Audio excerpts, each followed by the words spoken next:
A bill passed by the legislature allowing developers to convert 55-plus senior housing into regular housing has upset Robbinsville Mayor Dave Freed so much that he's now suing the state.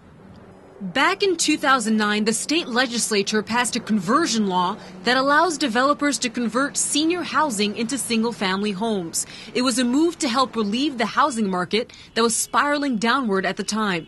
Demand for senior housing was not as high as anticipated. Developers and legislators hoped this law would boost the housing market by meeting demand for family homes. Instead, it was municipalities that were hurt by this law. And just about every mayor I know has spoken out about this as just about the worst law they've ever seen, which when you think about New Jersey, that's almost hard to believe considering the legislature has passed some real doozies.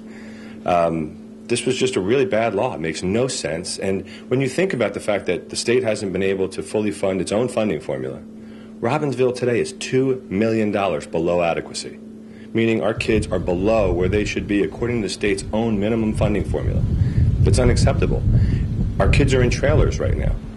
And the state responds to help us by basically giving us more regular residential, which will drive more kids with no additional funding. I don't know how local mayors are supposed to react to that. Mayor Dave Freed also believes that this law discriminates against seniors because the only 2 senior housing planned for the township have now been converted. They would have been right here across from Poseidon Restaurant in Town Center and along Meadowbrook Road by Route 130 across the street from the Pools and Spa Place. Robbinsville won't have any senior housing as a result.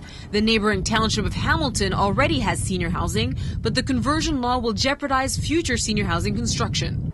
Mayor Freed is now suing the state. We are opposing it in court. Our planning board denied the application because we felt it would be detrimental to the town as well as it wasn't really in the spirit of the law. We lost our first case. We're now in appeal.